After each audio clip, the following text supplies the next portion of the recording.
Olá, vamos falar de análise de balanços voltadas para investimentos e hoje trazendo aqui mais uma empresa para que possamos retratar um pouquinho da sua história, da sua trajetória e principalmente para entendermos como está a sua situação econômica e financeira com base no balanço agora do primeiro semestre de 2023.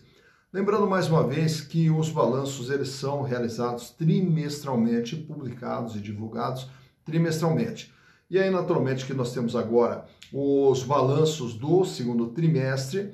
A partir agora do mês de outubro, lá, meados do mês de outubro, nós teremos já a divulgação dos balanços do terceiro trimestre. Então, as últimas informações apresentadas pelas empresas retratam agora o dia 30 de junho de 2023.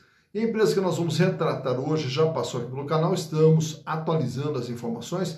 Trata-se da Whirlpool SA, que foi uma indicação aqui dos nossos inscritos, do meu amigo Elo Klimber. Elo Klimber, que bom ter você conosco, muito obrigado pela participação, muito obrigado pela sugestão, prazer poder atender. E é um prazer poder atender a todos vocês. E caso queiram outras empresas, é fácil. Basta entrar aqui, ó, canal Silas Negraf, e manda a sua sugestão, aproveita, faça a inscrição, dá o like e venha junto conosco construir e repartir conhecimentos. A Whirlpool, para quem não conhece, estamos falando aqui da Brastemp, estamos falando aqui da Consul, né, que são as marcas pertencentes à Whirlpool, os produtos produzidos pela Whirlpool. E a história da Whirlpool ela começa lá no ano de 1911 nos Estados Unidos, através dos irmãos Louis e Frederick Upton. E aí os dois começam ali a produzir máquinas de lavar roupa. E aí, na sequência já entra o seu primo também, o Emory Upton, também entra na sociedade e começam a desenvolver máquinas de lavar roupa lá em 1911.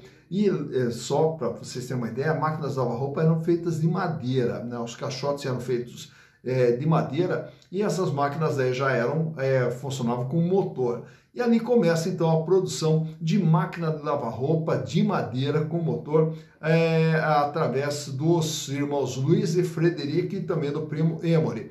E na sequência eles já conseguem ali uma encomenda de 100 máquinas e aí já começam a produzir essas máquinas. Com o sucesso na venda dessas 100 máquinas, começaram a receber encomenda de outras redes de lojas na época. E aí, com isso, então, a empresa começa a se desenvolver. Tanto que em 1929 se une a uma outra fabricante, a Nineteen, e aí amplia ainda mais a produção. Na sequência, em 1948, lançam também as lavadoras automáticas e aí já passam a utilizar a marca Whirlpool. E desde então, a marca da empresa passou a ser a Whirlpool. Já em 1955, amplia sua linha de produção, trazendo também fogões, refrigeradores, condicionadores de ar e vai ampliando a produção e a linha de produtos da Whirlpool.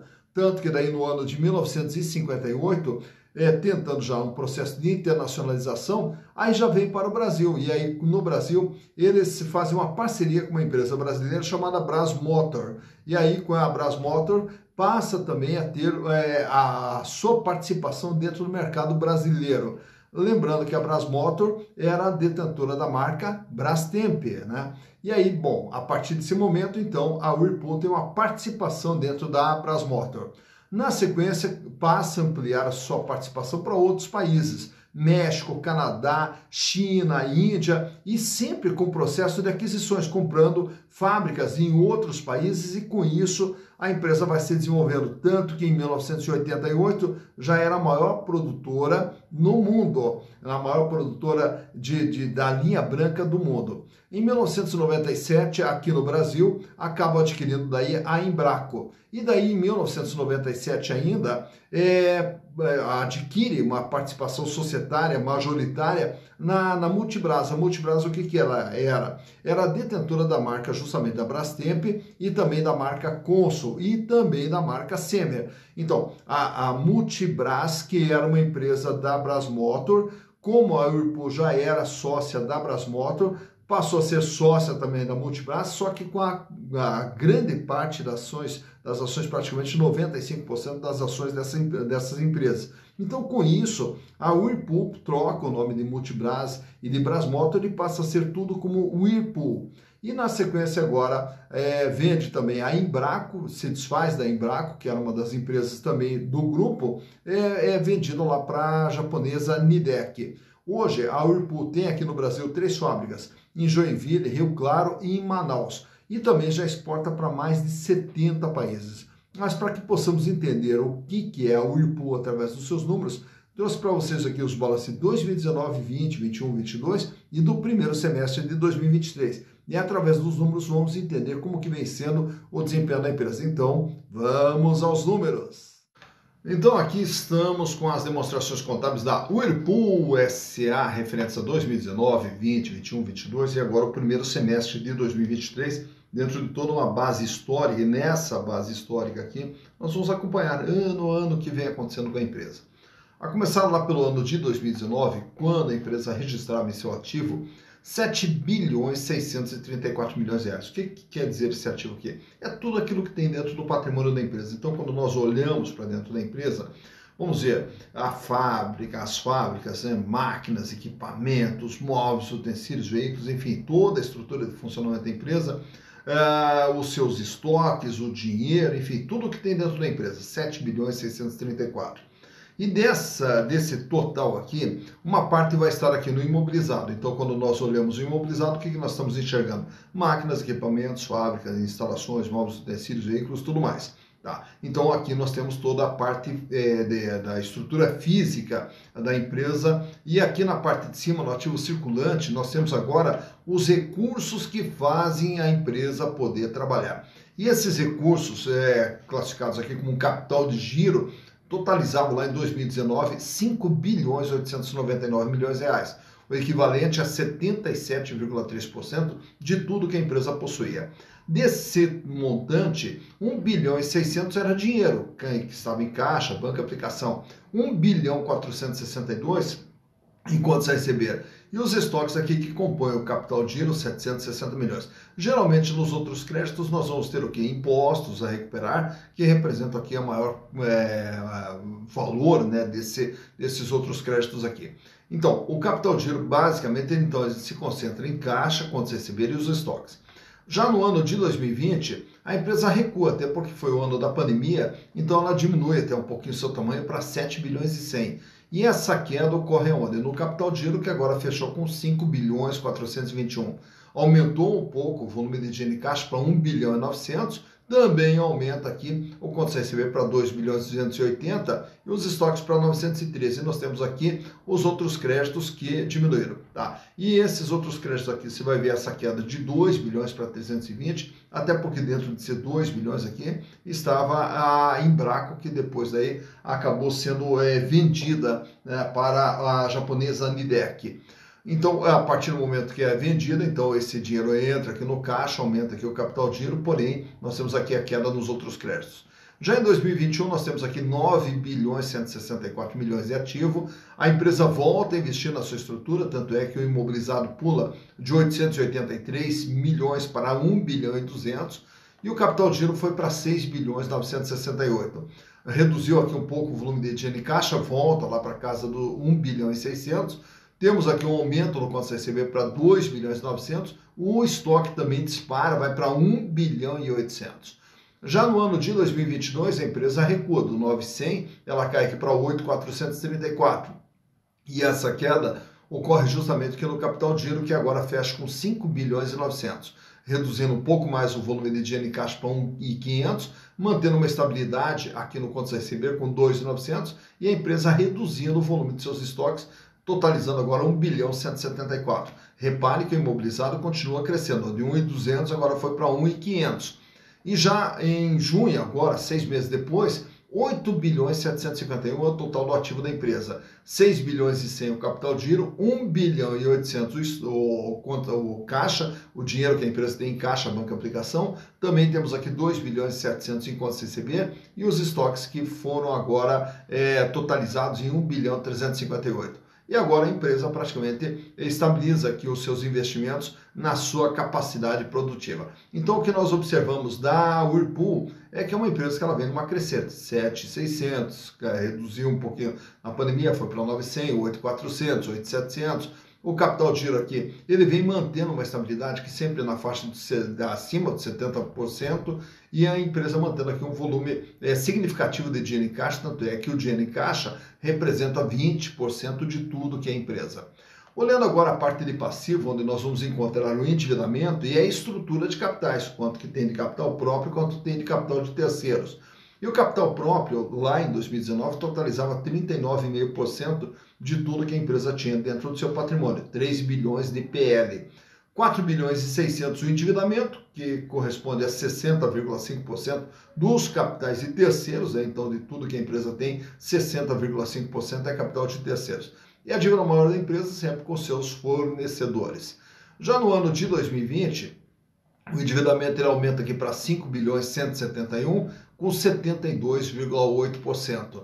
E aí, já no ano de 2020, daí em 2021, o endividamento totaliza agora 7 bilhões de reais, com 77%. Já no ano de 2022, aí o endividamento recua para 6 bilhões e 200, 74,1%.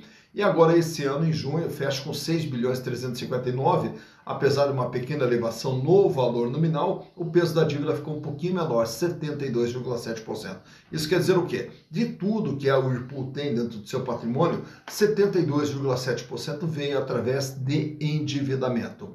Bom, e todos esses recursos aplicados à empresa servem para quê? Para gerar os resultados. E esses resultados são mensurados e são apresentados através da demonstração de resultados do exercício, que lá em 2019 registrava uma venda de 7 bilhões e 700, em 2020, mesmo com a pandemia, o faturamento foi para 9 bilhões e 200, em 2021 para 11 bilhões e 380, e em 2022 o faturamento recuou, ele fechou em 10 bilhões e 798. E agora, em 6 meses desse ano de 2023, totaliza 5 bilhões e 200, projetando também aqui um faturamento na faixa de 10 bilhões e 600, então mostrando que o faturamento da empresa estacionou, né, nessa faixa aqui de 10.700, 10.800 aproximadamente. Bom, mas mais importante do que o faturamento é essa linha de baixo aqui, ó, lucro líquido. 734 milhões foi o lucro lá em 2019, 713 milhões o lucro em 2020, 981 milhões o lucro em 2021 e agora em 2022. Até com essa queda de faturamento nós tivemos também uma queda no lucro que fechou em 418 milhões. E esse lucro ele vem mantendo uma estabilidade agora, com base em 2022, em 195 milhões em 6 meses, projetando pelo menos aí uns 400 milhões de lucro para 2023. Então repare também que a margem que a Whirlpool vinha trabalhando 9,5%, 7,7%, 8,6%, e desde 2022 as margens bem mais apertadinhas aqui, 3,9% e 3,7%, margens essas que vamos ver daqui a pouco no gráfico, e até para explicar para vocês o porquê dessa queda, basta olhar aqui na DRE, o custo 82,8, 79,8, 82,3, 84,3 e 83,6. Então nós tivemos aqui uma pequena elevação dos custos em relação a 2021, e aí já na parte de despesas, 8,1, 8,7, 8,3, mantendo até uma certa estabilidade na despesa. Porém, o problema da empresa também que reduziu esse lucro e a margem está aqui, ó, nesse resultado financeiro, que entre 2019, 2020 e 2021 era um positivo, né, a receita financeira maior do que a despesa financeira, a partir de 2022 esse resultado financeiro passou a ser negativo, tanto que nesse ano consome 2,7% do faturamento da empresa. Então, esse recurso aqui da despesa financeira é que acaba impactando aqui na redução do lucro e, consequentemente, na redução da margem. Claro que, naturalmente, com a queda, né, dos juros aí na sequência, nós podemos ter uma reversão dessa situação, mas isso aí é uma questão de futuro. Bom, mas vamos trazer para vocês aqui a situação financeira da Whirlpool através desses quadros aqui, onde nós vamos ter aqui o primeiro gráfico, liquidez geral, que mede a capacidade de pagamento nas dívidas de curto, médio e longo prazo. Veja ali que o índice da liquidez geral no primeiro gráfico, ele sai com 1,43, recua para 1,17, recua para 1,10 E aí praticamente permanece estável, com 1,09 em 2022 e 1,11 agora em 2023. Para cada R$1 de dívida que a empresa terá que pagar no curto, médio e longo prazo, ela dispõe de R$1,11. Paga e sobra um pouquinho, mas sobra. Então, mostrando que a empresa tem capacidade de pagar todas as suas dívidas sem problema nenhum. Já na liquidez corrente, que é o gráfico ao lado, mede o curto prazo, o dia a dia. E esse índice sai com 1,38, recua para 1,16, 1,07, 1,04 e agora 1,08. Para cada R$1 de dívida que vence no dia a dia, ali no curto prazo, a Whirlpool dispõe de R$1,08. Paga e sobra um pouquinho, né? Não é uma empresa que trabalha com folga financeira, mas também é uma empresa que não tem dificuldades para pagar as suas dívidas. Já falando em dívida, nesse quadro aqui temos também o endividamento geral da empresa. Qual o tamanho e o comportamento da dívida da Whirlpool ao longo desse período? 60,4% lá em 2019, sobe para 72,8%, sobe para 77% e agora começa um processo de redução, com 74,1% em 2022 e 72,7% agora em 2023. Já nesse outro quadro aqui eu trago para vocês alguns indicadores relacionados à rentabilidade. A começar pela margem líquida, que acabamos de ver ali na DRE, que saiu com 9,5, cai para 7,7, sobe para 8,6 em 2021 e aí cai para 3,9% em 2022 e 3,7% agora em 2023. Naturalmente que essa queda, como a gente já explicou há pouco, ela é decorrente uma parte do aumento do custo não repassado ao preço de venda e outra parte ali referente à despesa financeira que acabou impactando na margem da Whirlpool. E a rentabilidade do ativo, que é o gráfico do meio, é quanto que a empresa gera de ganho em relação ao que foi investido dentro do patrimônio. E aí o índice sai com 9,6, sobe para 10%, 10,7% em 2021 e agora em 2022 fecha com praticamente 5% de rentabilidade do ativo. E a rentabilidade do PL, que é o terceiro gráfico que nós temos ali, à direita, mede o ganho dos acionistas. Os acionistas, ao terem as ações da Whirlpool, tiveram um ganho de 24,3% lá em 2019, 37% em 2020, 46,5% em 2021 e agora em 2022 os acionistas tiveram um ganho de 19,2%. E ao falarmos de acionistas, nesse quadro trago para vocês alguns indicadores relacionados às ações da Whirlpool. Valor patrimonial, R$1,59 é quanto vale cada ação da Whirlpool com base naquilo que ela tem dentro do seu patrimônio. Quer dizer, se pegássemos todo o patrimônio, pagássemos todas as dívidas e distribuíssemos para os acionistas, caberia cada ação R$1,59. Porém, para você comprar uma ação da Whirlpool hoje, você vai pagar R$4,50. Então veja que o valor de mercado dela é bem superior ao seu valor patrimonial, o que nos dá um PVP, preço por valor patrimonial, de 2,83, mostrando que há um ágio na venda das ações da Whirlpool de 183%. Lucro por ação nos últimos 12 meses, 23 centavos foi o lucro gerado por ação, o que dá uma rentabilidade de 5,11%. Lembrando que essa rentabilidade é medida com base no valor de mercado da ação. Dividendos por ação.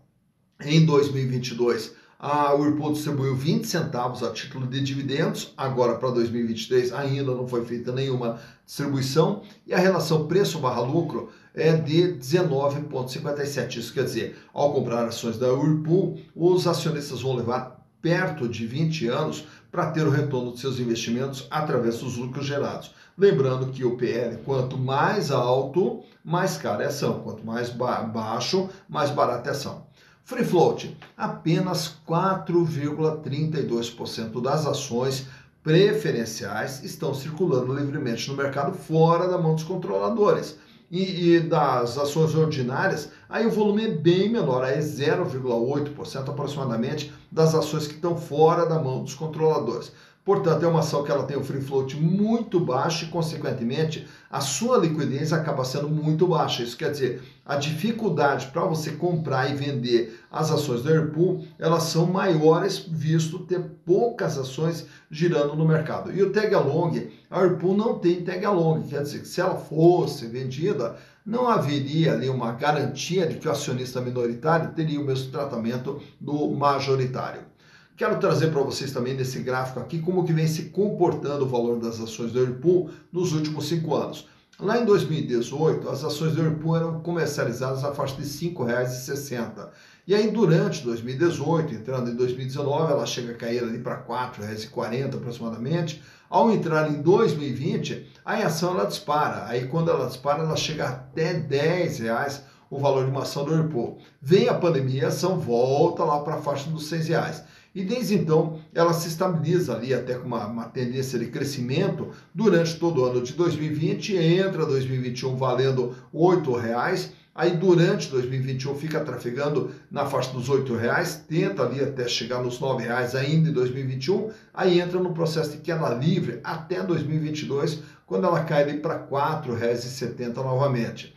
Na sequência ali, no finalzinho de 2022, ela sobe um pouquinho na faixa de R$ 5 e depois cai novamente agora em 2023 e agora vem trabalhando num nível bastante baixo ali, na faixa de R$ 4,00, R$ 4,50 durante esse ano de 2023. Então, por aqui você vê quando que as ações tiveram seu maior valor, quando que elas tiveram seu menor valor e como que vem se comportando o valor das ações da Whirlpool SA. Tá, então, mais uma empresa analisada, Whirlpool SA. Agora você já conhece a Whirlpool SA. A Whirlpool SA, que como eu falei para vocês, tem uma das fábricas lá em Joinville, Rio Claro, também Manaus. Falar em Manaus, um grande abraço lá para todo mundo de Manaus, todo mundo que acompanha o canal Silas Zegloff aqui, que nos manda mensagem também. O meu carinho especial a todos vocês aí. Muito obrigado pelo carinho, muito obrigado pela participação de todos vocês. E aí conhecer uma empresa, porque na hora de fazer investimentos, o que nós temos que saber? Aonde investir o nosso dinheiro. E para investir o nosso dinheiro, tem que ter ali uma certa pesquisa, tem que saber, em primeiro lugar, essa empresa é lucrativa ou não é lucrativa, essa empresa, como que ela está de endividamento, como que está a sua situação financeira, até para avaliarmos os riscos envolvidos nesse investimento, bem como também as possibilidades de retorno. E o retorno só existe quando a empresa é lucrativa. E, para tanto, nós vamos buscar as demonstrações contábeis e, através dessas demonstrações contábeis, vamos fazer uma análise, uma interpretação. E essa interpretação que a gente faz aqui no canal junto com vocês, você pode aprender a fazer também de uma forma muito rápida, simples, didática, lá nos nossos cursos na plataforma Hotmart. Inclusive no vídeo aqui na descrição tem o link de acesso ao curso de análise de balanço e também ao curso de valuation. E aí você vai poder aprender a fazer todo esse processo de interpretação para escolher as melhores empresas nas quais poderá investir. E aí com isso você vai poder investir de forma consciente, de forma segura, reduzindo riscos, ampliando possibilidades de retorno, para poder construir o seu patrimônio. E esse patrimônio chegar lá num determinado momento da sua vida, poder lhe dar uma vida mais digna e uma vida cada vez melhor, que é o que todos nós merecemos. Dito isso, bons investimentos para vocês!